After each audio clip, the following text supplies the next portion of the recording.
June the 29th. Come a little closer. And the opponent, Michael Chandler. Conor McGregor's proclamation of a June comeback to face Michael Chandler has left Matt Brown unconvinced. Despite McGregor's confident social media announcement on New Year's Eve, revealing the much-anticipated matchup after months of delays and rumors, there remains a lingering skepticism. The UFC has yet to officially confirm the fight or kick off promotional efforts for McGregor's return, even though Chandler has already accepted the date. Their previous encounter occurred 15 months ago when they served as coaches on The Ultimate Fighter 31, but the current status of their proposed rematch remains uncertain. Matt Brown said on the latest episode of The Fighter and the Writer, "It ain't confirmed until it's signed. I'm still not convinced it's going to happen. That's why I asked if it was confirmed." Is Conor going to fight again? I know he announced that. He loves being in the spotlight. He likes everybody talking about him. He likes that we're talking about him right now. That's what he lives for now. I don't believe it still. Until I see it, I'm not going to believe it. His movement, his ability to slide in and out with that odd style that he has, is what a performance. In previous years, McGregor earned recognition as one of the premier pound-for-pound fighters in the MMA world.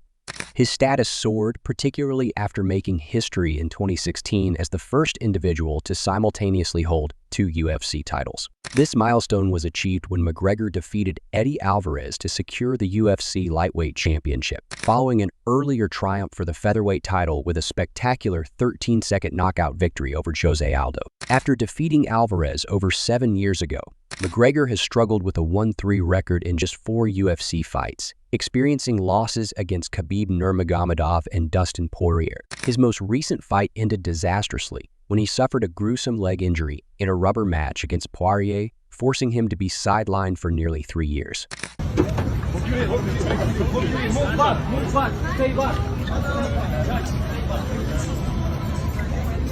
Even without actively participating in fights, McGregor has accumulated a substantial fortune by selling his signature whiskey, with reported sales reaching around $600 million.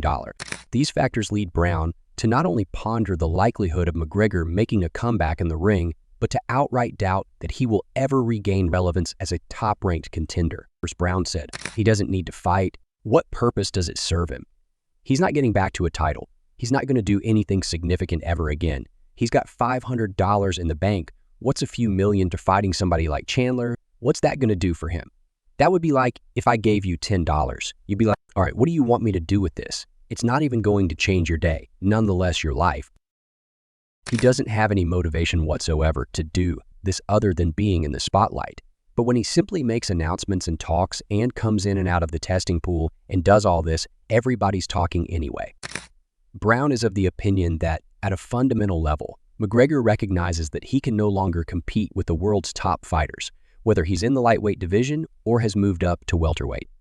Opting to face Chandler provides him with an improved opportunity for victory due to the aggressive fighting approach adopted by the former Bellator lightweight champion. However, Brown asserts that even with this advantage, a win is far from assured for McGregor, given his reputation as a formidable counter-striker.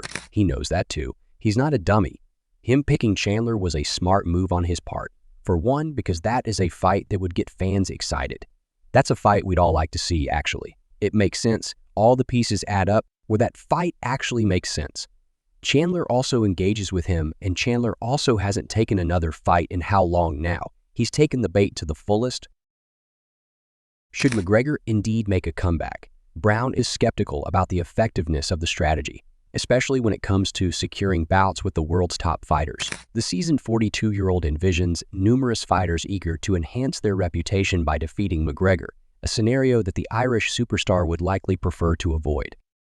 This sport moves quick. These guys are like a Drew Dober. I'm not picking Conor to beat Drew Dober. You could go down pretty far before you start saying, okay, this is a surefire match for Conor here. In the MMA world, the buzz around Conor McGregor's supposed comeback against Michael Chandler is undeniable. Yet, Matt Brown's skepticism raises questions about McGregor's true intentions and the likelihood of the fight happening. While McGregor's past achievements and recent setbacks create a compelling narrative, the uncertainty persists until the UFC officially confirms the matchup. Is this a genuine return or another strategic move to stay in the spotlight? As we eagerly await clarity on McGregor's next move, the intrigue surrounding his legacy continues to unfold. Will this be a triumphant return or a calculated move to remain in the spotlight? Stay tuned for updates and feel free to share your thoughts and predictions in the comment section below.